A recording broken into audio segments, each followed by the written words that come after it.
Hi, I'm Selena, and I'm a fourth year environmental studies and sociology double major, and I studied abroad in India at the University of Hyderabad in the southern state of Andhra Pradesh for the monsoon semester.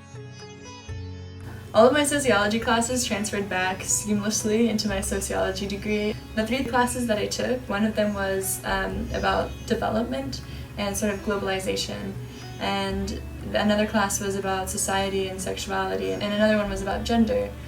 And it was endlessly fascinating to study those subjects that I've studied so many times in sociology classes, but to study them from a different perspective. Because so often we're sitting in class like reading about how culture is different in other societies, but to be in a place as different as India and be reading these texts that are about like caste and sexuality and rural development, but be reading it from like primary sources and to be studying it not from like an outsider's perspective. That was one of the most, I think, fascinating aspects of studying in India.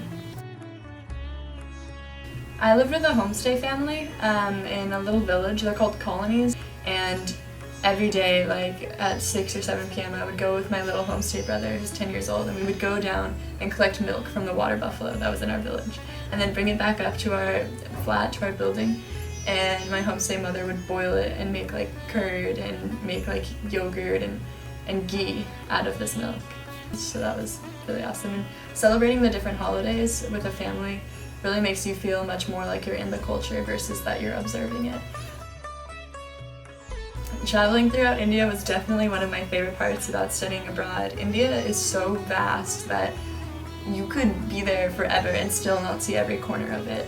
Every state in India has a different language, a state language. They all have different like religious traditions. They all have different like food. They have different cultures. So every place you go in India, you're going to experience like a very different sort of culture and the way different traditions are practiced. My favorite place that we traveled was probably Varanasi.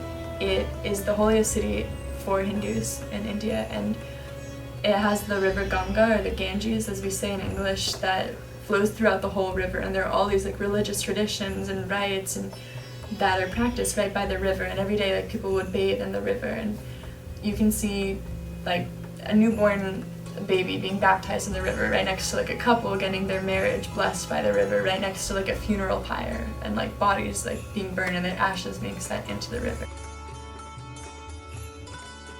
I would urge people who are thinking about studying abroad to go someplace that's different. There's so much else out there, and you're gonna get a lot more out of going someplace that's like completely foreign, which is more out of your comfort zone, and which will really allow you to see just how big the world is and really broaden your horizons and perspective.